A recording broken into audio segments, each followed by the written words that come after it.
It was a day I won't ever forget. What seemed like a typical Saturday night dinner turned into something entirely different. Emma, a young girl who often stayed with us on weekends, was there too. Her mother, Linda, was a widow who worked weekends as a taxi dispatcher. Emma and my daughter, Chloe, became best friends in high school and frequently had sleepovers. Emma stayed with us on Fridays and Saturdays while her mom worked 12-hour night shifts. My ex-wife, Jessica, knew Linda well, but I had never met her. Jessica thought Linda might catch my eye, so she made sure we never crossed paths. At that time, I traveled a lot for work, trying to break into a competitive market. Jessica usually took care of the kids, and on Sundays a cab would pick Emma up. Emma enjoyed the treats the cab drivers brought, and Chloe liked them too. Now, back to that fateful Saturday night dinner. The four of us were eating when Jessica suddenly dropped a bombshell. "John, I want a divorce." "I'm leaving you," she said as casually as if she were discussing the weather. When your wife of 10 years suddenly says she wants a divorce, your first reaction is disbelief. I asked, "What do you mean?" She repeated, "I want a divorce. I found someone else, and I want to spend the rest of my life with him." With two 8-year-old girls at the table, including our daughter, I kept my composure. I must have said something dumb like, "I guess I'll start looking for an apartment tomorrow."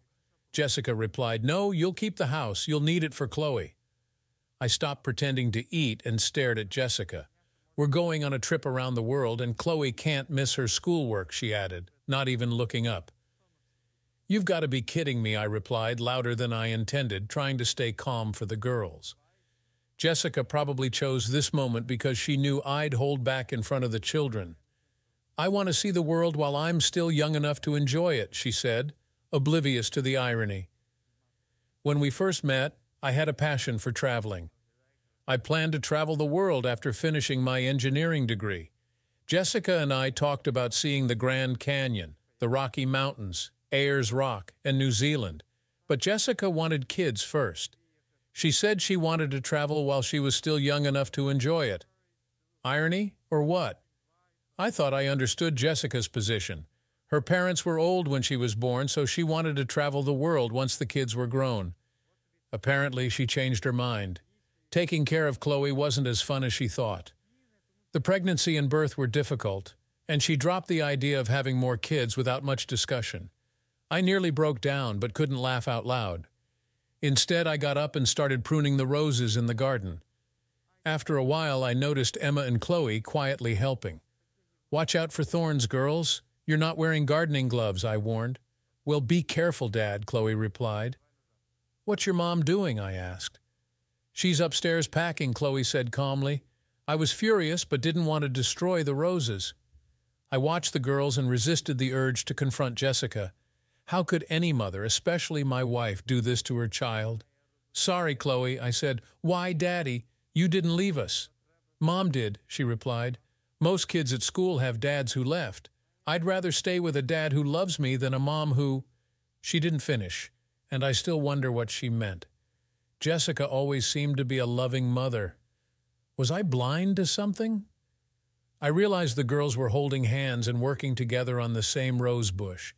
I could hear Jessica talking on the phone, probably to her new man. "Ice cream," I announced. "Let's get the biggest ice cream we can find, girls." They cheered, and we went to a restaurant for sundaes. It took them a while to eat, giving me time to process Jessica's announcement and its consequences. Surprisingly, I didn't care that Jessica was leaving. Any love I had for her vanished with her announcement. My main concern was childcare. I could take care of Chloe but needed help with school and vacations. My employers might help, but work hours clashed with school hours.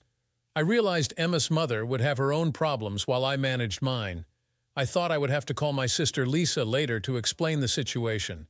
My only plan was to see if Lisa could pick up Chloe from school, even though it would be a long drive. I called Lisa, hoping she'd have a solution.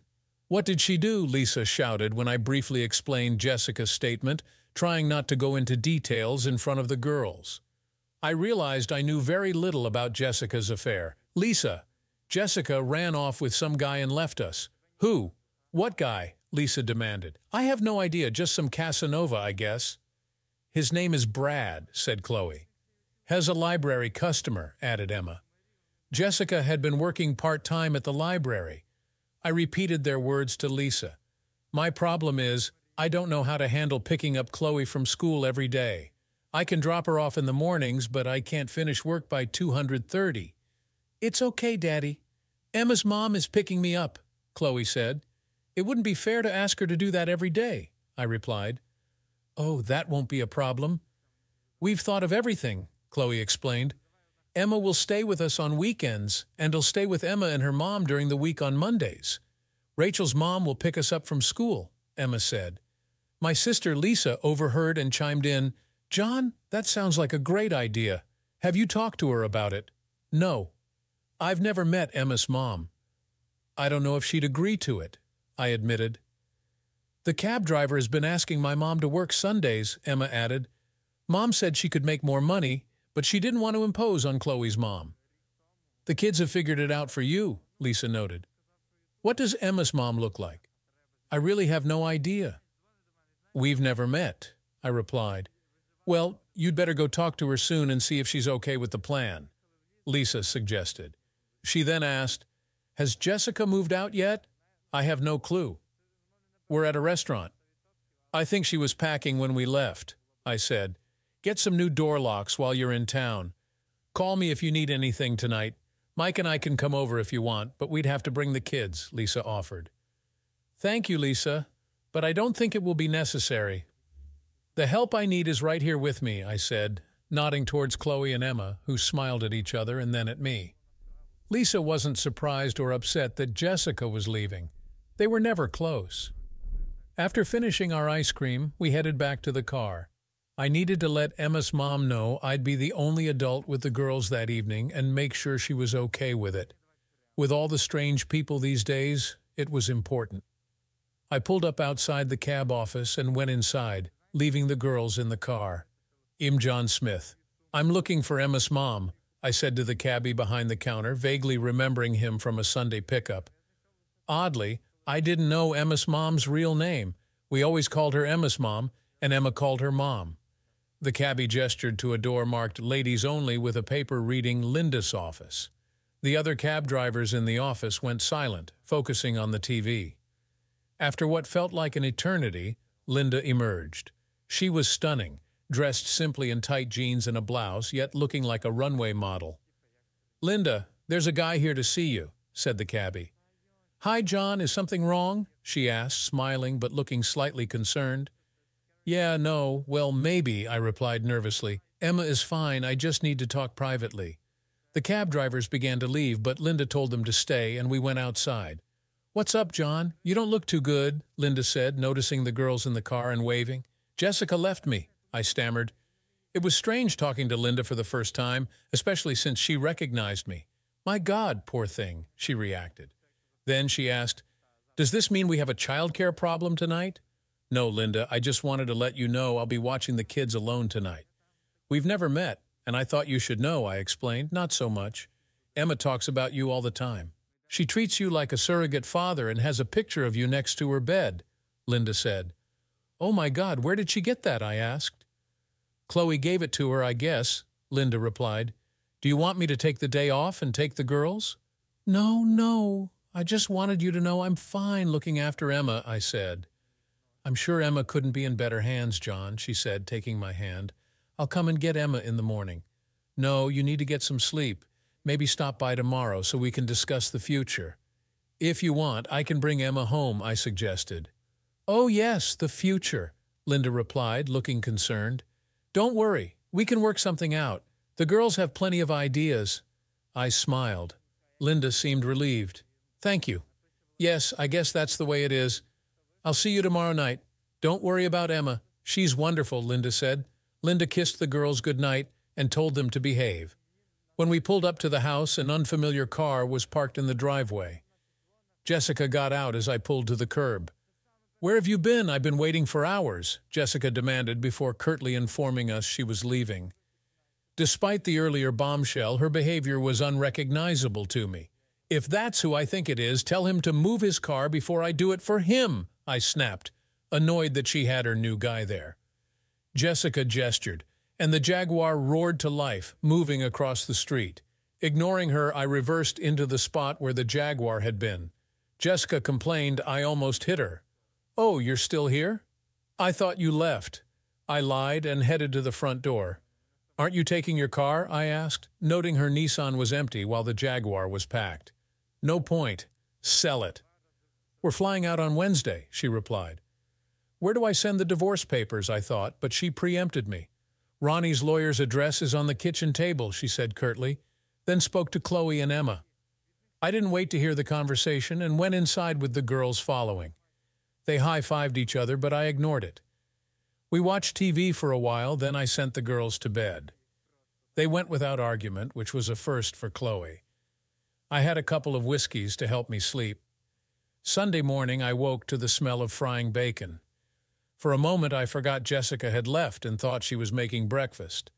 Then I remembered the previous day. The room seemed different. All signs of Jessica were gone. Even her parents' pictures were missing. I went to the bathroom and all her personal belongings were gone. It seemed someone had tidied up while I was asleep. "Come on, Dad, breakfast is getting cold," Chloe called from the stairs.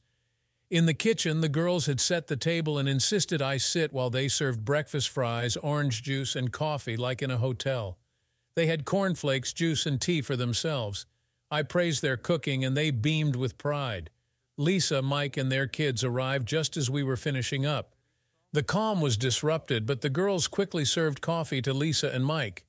It took some convincing to get the girls to leave the dishes and go play with Lisa's kids. Lisa got busy with the dishes while Mike and I had coffee and I recounted the events of the previous day. They reassured me they'd help however they could. Mike recommended a good divorce lawyer. Lisa prepared dinner with what was in the fridge, and I spent most of the day tending to my roses, occasionally chatting with them. Chloe and Emma helped me with the roses in the afternoon, and Chloe quoted a line from the song, "It's been a good year for the roses," which resonated with me given the circumstances. Around 4:30, a cab pulled up and Linda arrived. The girls let her in and we got acquainted. Lisa, Linda, and I discussed the girls' babysitting plan. Linda confirmed she'd be working a Sunday night shift, earning more than at her current job. We agreed to the plan with minor adjustments and Lisa's occasional help during school vacations. Linda called her boss to confirm the extra shift and got an immediate yes. She looked to me for confirmation, and I nodded. We realized Chloe needed school clothes for the next day, so Lisa drove Linda and Chloe home to pick them up, with Emma insisting on going too. As I carried Chloe's bag inside, I asked Linda if she drove. "Yeah, but since Tony left, I can't afford a car," she replied. "How about using the Micra?" I asked, pointing to Marge's car. "I can't," she said. "Why not?" I asked. "She told me to get rid of it." "You'll need it to drive Chloe to and from school," she explained. "Are you sure?" she asked. "Yes, let's call the insurance company and add you as a driver," I insisted. "We'll deal with Marge's insurance separately. His name is Ronald Dad," Chloe corrected me. "Who cares?" "Hez Ronald the Rat to me," I replied sharply. "But he's funny and cute," she insisted, referring to a puppet character from TV. I relented with a smile. "Okay, Ronald the Rat." Over the next few weeks, we adapted to the new routine. Lisa and Mike often visited on Saturdays, checking the pantry and sometimes cooking lunch. Although housework wasn't my strength, I managed to keep things in order, and Lisa never complained. Weekdays were lonely, but I adjusted. Fridays were a highlight when I came home to Linda and the girls. Linda often cooked for us before her Friday night shift. The hardest times were coming home to an empty house and waking up alone, dealing with the resentment toward Marge. After years of marriage, waking up alone every morning took some getting used to. There were complications with the divorce. Marge and her new man had left the country, traveling extensively, making it hard for her attorney to reach her. I learned that his ex-wife was demanding child support and had blocked his UK accounts. I helped by informing her attorney of Marge's whereabouts whenever she called Chloe. Credit goes to Chloe for prying out that information and passing it on to me. Whether Chloe knew why I needed the information, I'm unsure.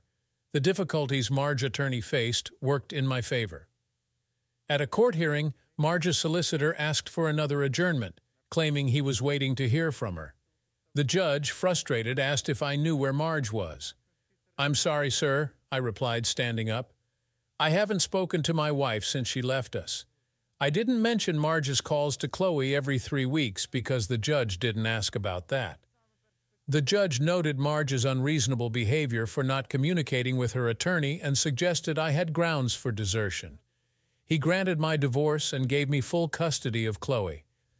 "I don't see how joint custody can work if Mrs. Johnson can't communicate with her attorney," he said. "Mr. Johnson, I grant you full custody and terminate Mrs. Johnson's parental rights with one condition." He told Marge's attorney to inform her she had 21 days to appear in court if she wished to contest.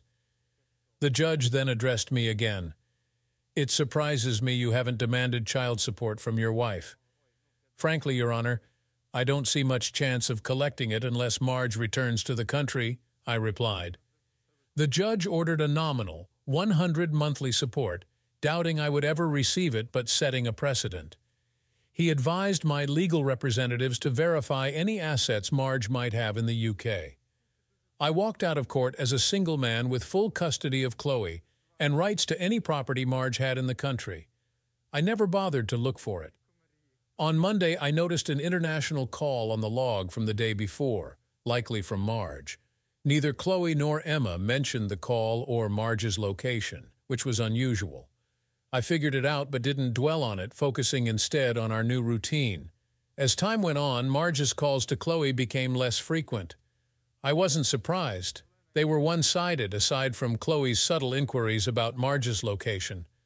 Once her boyfriend's divorce was finalized, the calls from Marge dwindled and then stopped entirely.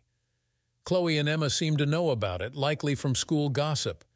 The divorce was finalized about 4 months ago. One Saturday, while at a movie and grabbing burgers, Emma announced that she and her mom would be moving soon because of a rent increase. I didn't realize this was part of a larger scheme. It turned out the girls had conspired to have Linda and Emma move in with us. At dinner one Friday, Chloe casually asked Linda if she had found an apartment yet. Emma then exaggerated horror stories about their search.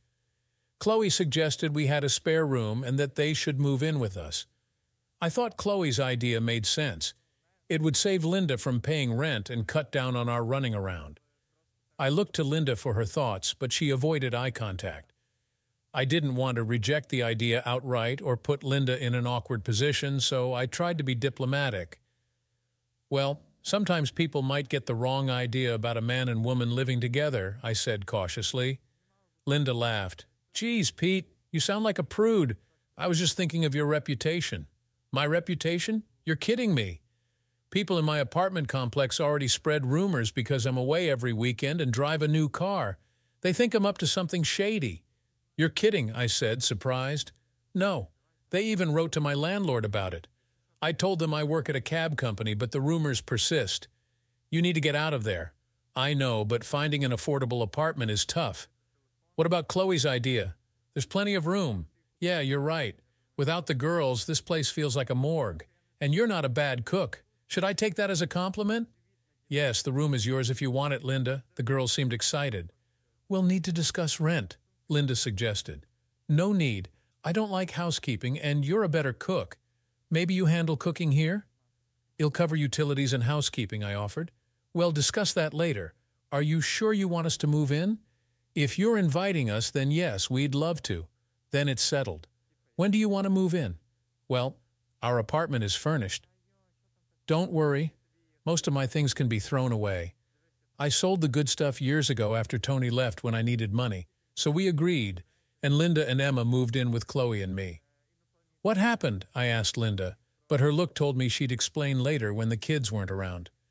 I knew her husband had died in a traffic accident years ago, but didn't know the details. Later, while walking Linda to the car, I heard a distinct smack and saw Chloe and Emma looking innocent.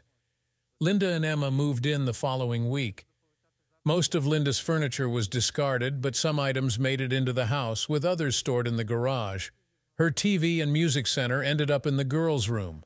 The house felt like a home again, and my mood improved noticeably. I stopped going for after-work drinks because I had bedtime stories to read to my 2 daughters. My traveling days ended when Marge left. My boss started sending others on trips, and I stayed home.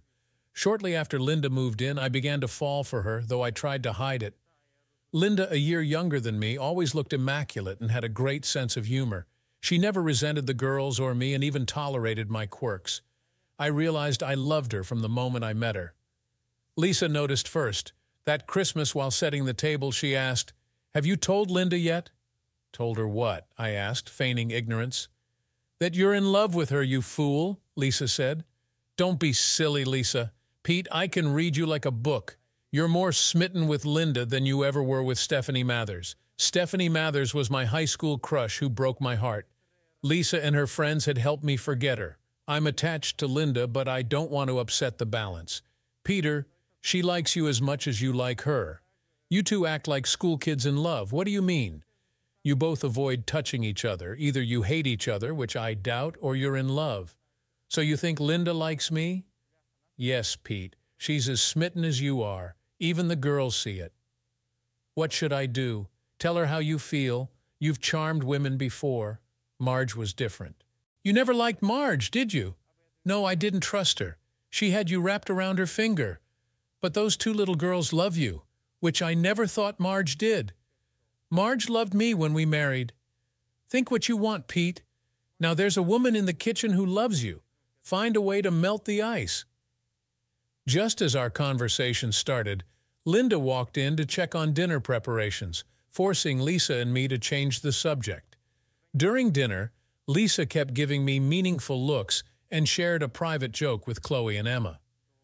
Over the next few days, I nearly brought up my feelings for Linda several times, but always hesitated. On New Year's Eve, Linda was working, and Lisa and Mike took the girls, so I went to a party with office friends. Reluctantly, I agreed. Around 4:00 a.m., as the party wound down, I called a cab. Linda answered. "Hey, gorgeous, can you send one of the guys to take me home?" I slurred. "Are you mad, Pete?" Linda replied. I had a hard time deciding which phone to call. I joked. "Try not to throw up in the car," she warned, laughing. Phil, the driver, arrived and helped me into the cab. As we drove, I realized we weren't heading to my house. "You're going the wrong way," I mumbled. "You're taking me the wrong way." Phil replied, "You need someone to put you to bed, and it won't be me. But I know who will volunteer." I must have dozed off because the next thing I knew, Phil and Linda were helping me out of the car. Linda clung to my arm, guiding me to the door. Phil assisted me up the stairs, and then Linda began loosening my clothes to make me comfortable. In my drunken state, I saw this as the perfect opportunity. Linda leaned over me and I slurred, "You know, you're one hell of a beautiful lady." "What do you mean by that?" she asked, puzzled. "It means you're good enough to eat, and I'm hungry," I smirked, my words barely making sense.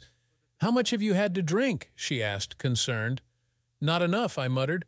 "Jesus, Pete, you're drunk as a skunk." "Yeah, but if I had a bit more, I'd have the guts to tell you how much I love you," I confessed. "I'll believe it when you can tell me sober." "Now, get some sleep, and we'll see how you feel in the morning," Linda said with a smile.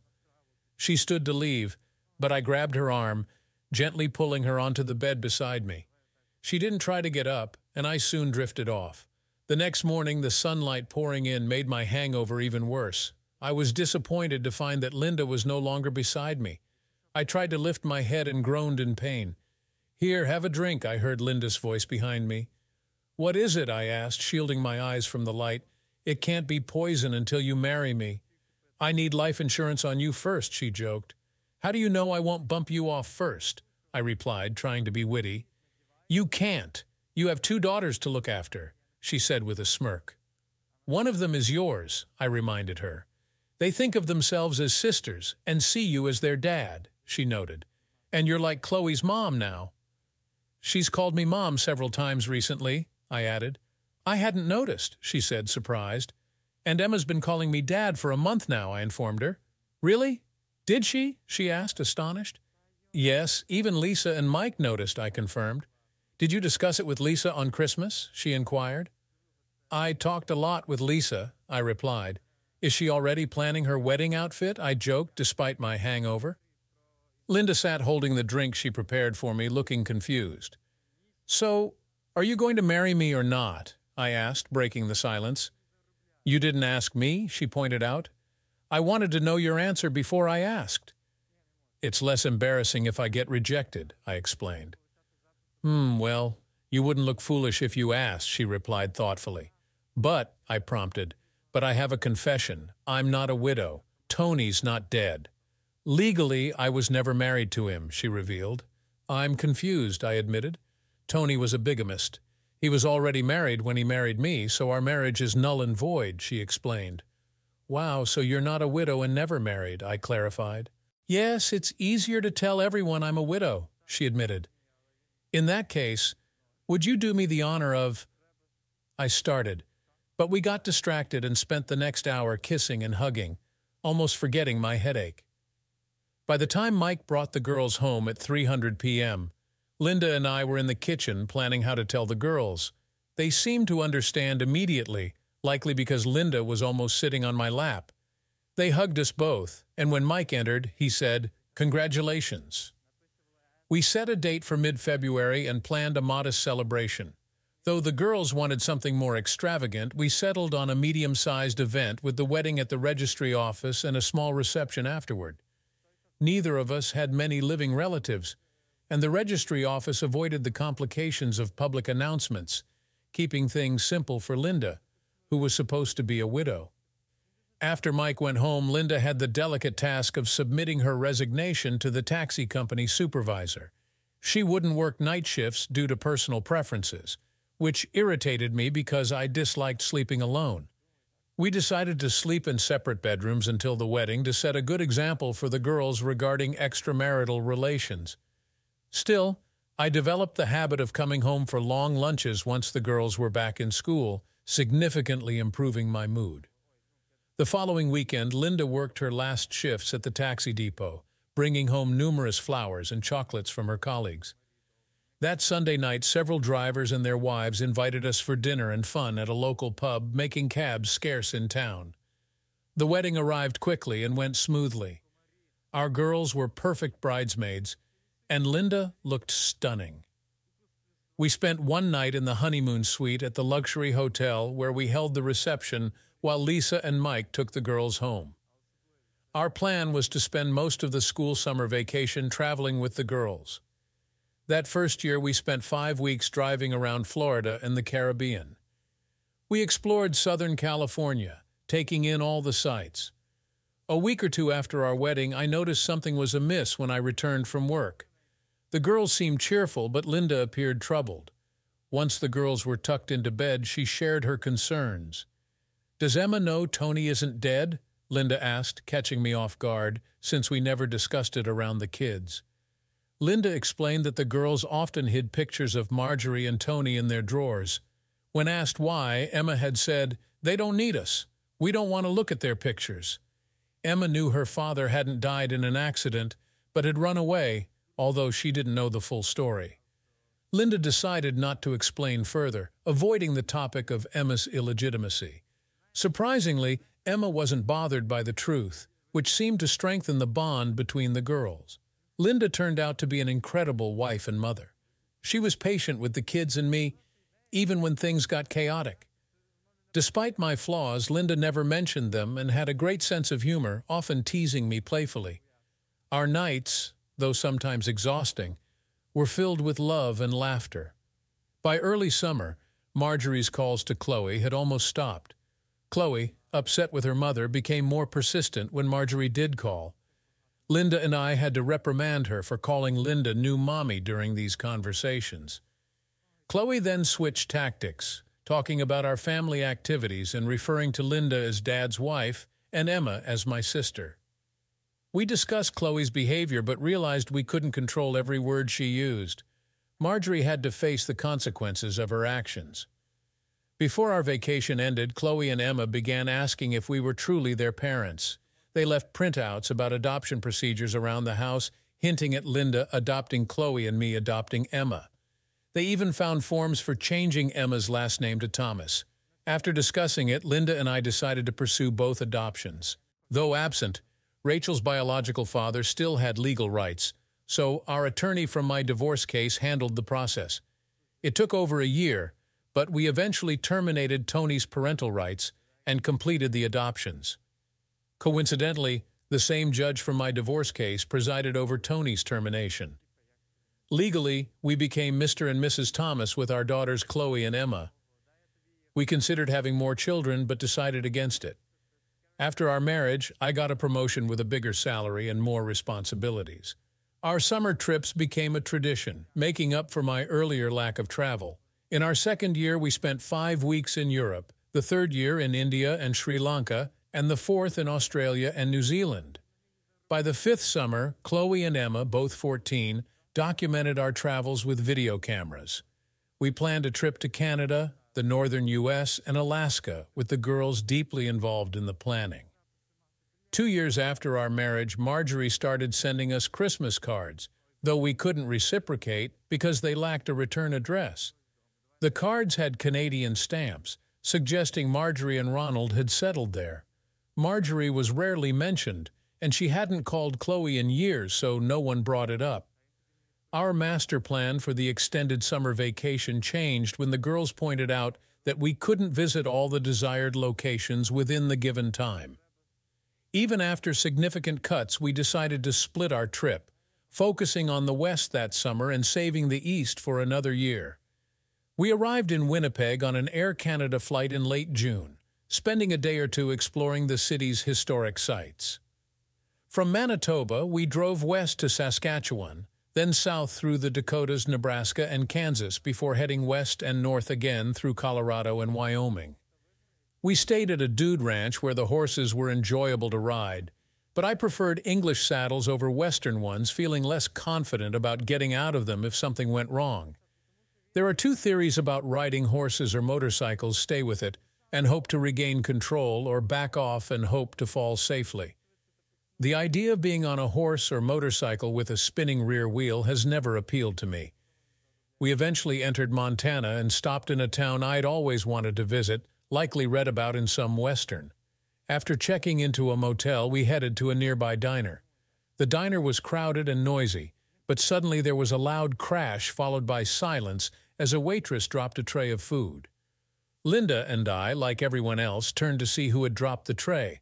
To my surprise, I recognized the culprit. She also recognized me, likely causing her to drop the tray. The poor woman stood there stunned, staring straight at me. Linda recognized her too, and we both reacted by saying almost the same thing in unison to our girls. "Eat your dinner, Emma, Chloe. There's nothing to worry about," Linda and I reassured the girls, each addressing our own adopted daughter. Despite adopting each other's children 5 years ago, we still tended to scold our own first. Both girls tried to catch a glimpse of the commotion's cause. Chloe quickly recognized the woman, muttered, "So be it," and returned to her meal. Emma stared a bit longer, then looked at me, smiled, glanced at her mother, and resumed eating like Chloe. The other diners, realizing the incident was related to us, stared, but we ignored them and continued our meal. "I guess the grass wasn't as green as it looked," Linda whispered as we headed to the car with the girls. "What are you implying?" I asked a bit sharply. "If she's working here, she's probably no longer with Ronald." "One of them must have been unfaithful," Linda explained. "Once a cheater, always a cheater. But she didn't cheat on you. She abandoned you and Chloe." "Leaving her daughter is as bad as cheating," Linda said. "Either she couldn't stay loyal or he couldn't," I replied. "Does it really make a difference?" Linda asked. "It does if she tries to stir up trouble now." "Chloe's had enough," I said firmly. "She can't cause any more trouble now." "Chloe handled it better than you did." "The girls, after all," Linda began. "Don't say that, Linda. I know what the girls did, and I'm glad we have such clever little planners." "I just wonder how far their schemes go," I interrupted. "What do you mean?" Linda asked, looking puzzled. "Nothing major, just that they seem to be working on a plan. Sometimes I wonder how far in advance they planned everything," I mused. "Don't worry, I'm very happy with how things are." "I'm just curious sometimes," Linda said reassuringly. We got to the car and I unlocked the doors with the remote. The kids jumped into the back seats. I opened the front door for Linda, but she didn't get in. Instead, she came up to me, wrapped her arms around my neck, and kissed me. The girls in the back murmured and shouted approvingly, saying things like, "Not in public and wait until you're in your room." Despite their playful remarks, both girls had matured quickly due to their tough pasts. Linda's husband died when Emma was 6, and Chloe's mother left us when she was 8. Linda suddenly interrupted the kiss. "We have an audience," she whispered, glancing over my shoulder. I saw Marjorie standing in the kitchen doorway, watching us. "Do you think Chloe should?" Linda suggested. "Yeah, I don't think we have a choice," I replied. I knew I would have to confront Marjorie later and arrange for Chloe to meet her mother alone. Linda leaned against the car and spoke while I was still pondering. "Your mom is there."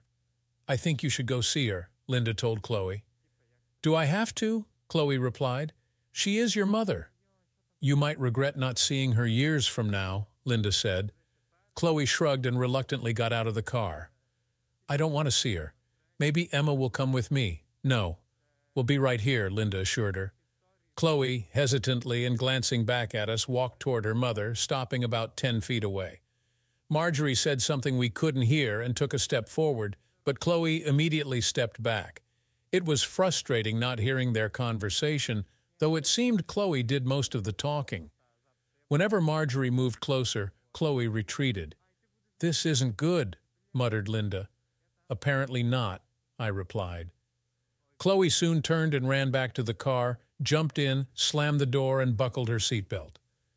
Marjorie had disappeared from the doorway. I wanted to leave, but Linda had other plans and was halfway to the door before Chloe finished buckling her seatbelt. I waited for about 10 minutes until Linda returned. I gave her a questioning look as she got in the car. She glanced at the girls in the back seat and gave me a look that said, "Shut up and drive. We'll discuss this later." After lunch, we planned to stroll along the river path and see the waterfalls that the town was named after. We thought the hydroelectric dams had diminished their original splendor, but they were still impressive. As usual on these walks, Linda and I never overdid hiking if we could avoid it.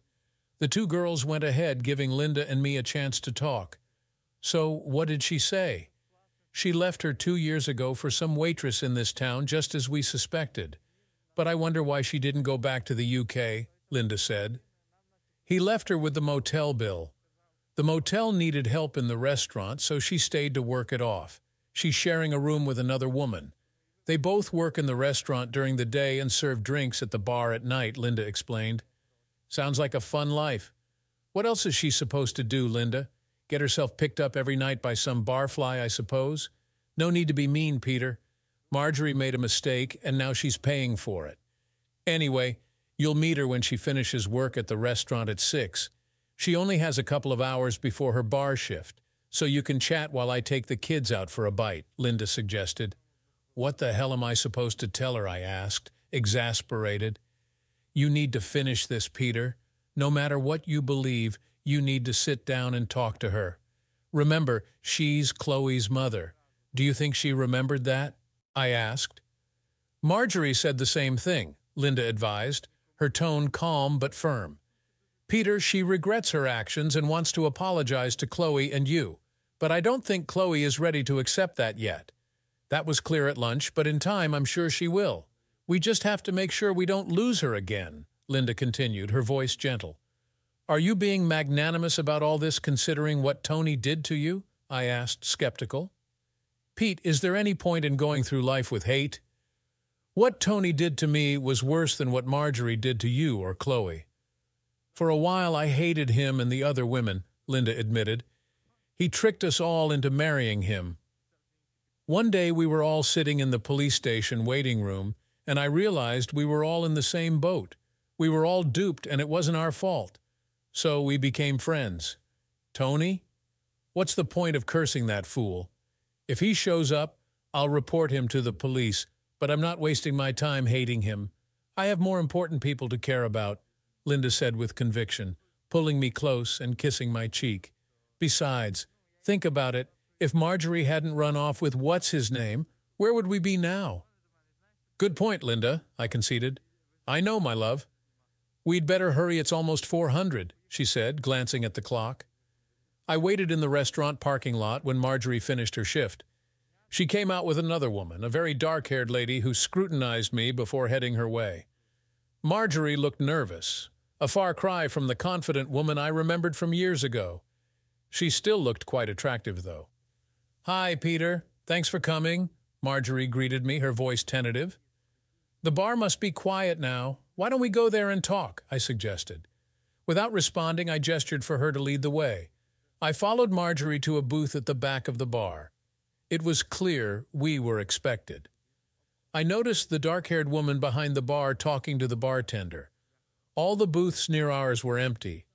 The dark-haired woman brought over 2 beers and said something to Marjorie in Spanish, to which Marjorie nodded. "So, you wanted to see me?" I reminded her that I hadn't requested this meeting. I just wanted to say I'm sorry, Peter," she finally whispered. "No, Marjorie, you've done me a favor," I replied. "Come on, I'm not cut out to be a bloodthirsty diplomat," Marjorie said bitterly. "Andorra got the better end of the deal," she continued, sounding resentful. "It was the other way around, Marjorie. The moment I met Andorra—" I trailed off, unsure how to finish the sentence. Maybe if I'd met Andorra before Marjorie left, I would have been the one to walk away. But I doubted it. I'm too bound by duty and other commitments to act so selfishly. "What happened to Loverboy?" I asked. "Where did that creep get all his money anyway? He left his wife and kids without a penny. So she seized all his bank accounts. Ronald's money. What a joke. You mean everyone else's money? He was a crook, Peter. He's wanted everywhere. I wouldn't be surprised if that's why he left me in the end. I helped him with some scams, and we had to leave Argentina quickly when my picture ended up in the local papers. I think he crossed into Canada when he found out the FBI was looking for him. He left the motel with one of the waitresses from the diner. Ironically, I'm now doing the job of that waitress." "Wasn't the FBI after you?" I asked. "Pretty much, yes," Marjorie replied, "but I made a deal with them. If I'm willing to testify against Ronald when they catch him, they agreed not to throw the book at me. In return, I got 2 years of probation for aiding a fugitive. I'm stuck in the country until they find him and have to report to the authorities every week. But it doesn't interfere much because Buster, the deputy sheriff I report to, is here or at the diner most of the time." "Are you still in debt?" I inquired. "I was drowning in it. I signed over almost everything, including Ronald's rental car, and the woman drove off in it. I've nearly paid it all off, but there's still a few thousand left," she admitted. "No, Pete, I can't," Marjorie protested as she saw me pull out my checkbook. "For once in your life, do as you're told, Marjorie," I said sternly.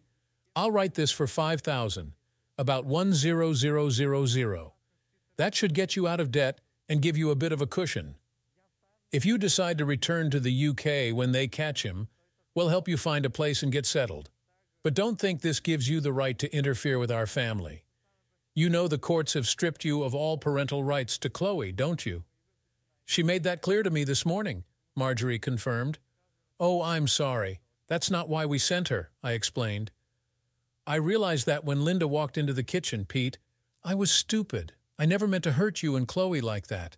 I got swept up in Ronald's exciting stories. It wasn't worth it," she confessed. "I assure you, Marjorie, that was a long time ago. I'm just glad you're safe. But Chloe and I have a new life now, and you are no longer a part of it. Linda and I will try to ensure Chloe keeps in touch with you," I said firmly. "That's more than I deserve, Peter." "And I really don't deserve this check," Marjorie said, shaking her head. "Well, you'd better take it. It will ease my conscience a bit. When we leave tomorrow morning, we'll come to the diner for breakfast. Perhaps we can get Chloe to speak to you civilly once more," I suggested. "I don't deserve your kindness, Peter," Marjorie murmured, accepting the check. Marjorie repeated, her voice quivering, "No, Marjorie, I needed to make this clear, even if I tried to convince myself otherwise. But you're Chloe's mother, and that's something I can't change now. If you don't mind, I'd like to get back to my family," I said as I stood up. "Sure, I'm sorry, Pete," she murmured softly. I rose and walked away without looking back. When I rejoined Linda and the girls, they were all waiting for me with bated breath. I took Linda aside and quickly recapped my conversation with Marjorie, including the money I gave her. "She doesn't deserve you," Linda said when I mentioned the check. "That's pretty much what she said," I replied, kissing my wife. "But you wanted to help her," was all she said in response. Later, I took Chloe aside, ready to start the "you only have one birth mother" speech, when she informed me that Linda and Emily had already talked to her. From that point, the conversation didn't go as I had planned. Chloe said she would talk to her mother the next morning and would try to keep her emotions in check. She added that she wouldn't be alone with her mother and that either Emily or I would have to be there. When I asked why, she curtly replied that one of us was always present during her mother's visits. I didn't know how to respond, so I left it at that. The next morning, Marjorie, Chloe, and Emily sat at a nearby table and talked for a long time. I assumed Marjorie's friends were covering for her because I'm sure she had work to do. The only part of the conversation Linda and I overheard was two kids raving about how well the roses were growing in the garden at their house. All three of them smiled most of the time. As we drove away, Marjorie walked to the car and kissed both girls goodbye. She then turned to Linda and me. "These two are very lucky to have found themselves the best mom and dad in the world," she said, somewhat unexpectedly, taking me by surprise, then turned and ran back into the restaurant. I guess she was crying as she ran. I kissed my wife, then we got in the car and drove north to the Canadian border. From the way the kids were looking in the rearview mirror, I don't think they were looking back or particularly concerned that we had left this town behind. After we returned home that year, Marjorie kept in touch with Linda, who made a habit of writing to her fairly regularly. We never found out if the FBI had tracked Ronald down, but less than a year later, we learned that Marjorie was going to marry her deputy sheriff, or whatever his name was. We had a family gathering and, after much heartache, it was decided that we would decline the invitation to Marjorie's wedding. However, I managed to slip in there alone for a few days to attend. Don't ask me why, but for some reason, I felt I had to do it. Buster, or Buddy as everyone called him, turned out to be a really nice guy once I got to know him better. He even picked me up at the airport and introduced me to all his friends and family. I learned from Buddy that Marjorie had been very honest and open with him from the beginning. She admitted to everything she had done and told him how much she regretted her past actions. It turned out that Buddy had arranged with several of his trucker buddies to send her Christmas cards and other things to us from various cities in Canada. I believe Marjorie was trying to hide from us the true circumstances she was in. It's a little weird to give your ex-wife away at her wedding, but I guess some fool had to do the job. Maybe that's why I went to kind of put an end to the whole thing. I don't believe Chloe and Emily figured out where I'd gone for those 5 days, but they could have. Those two were always one step ahead of me in just about everything. To be honest, they and Linda still are. Over the next few years, we received news that Marjorie had given birth to 2 boys. We never saw them, though, except in pictures. Now that they are a little older, I believe the boys have fairly regular contact with Chloe and Emily, but neither of my daughters mentions them or Marjorie to me very often. Chloe and Emily ended up marrying 2 brothers. Sometimes I feel really sorry for these poor girls. They are still incredibly close to each other and definitely play a major role in these marriages. When our 2 girls are scheming together, it takes a real man to come out on top. I don't think I've ever been able to do that. They both have 2 children, and suspiciously, from my point of view, in both cases, the girls were born remarkably close to each other, both in date and physically. Linda and I have enjoyed watching our grandchildren grow up and become very much like their mothers.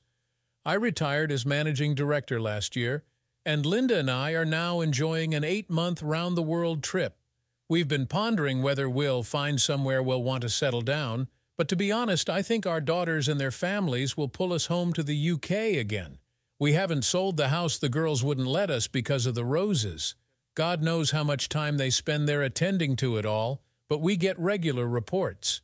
Just this morning, while checking the mail, I got a picture of my garden from them titled, "It's been a good year for roses."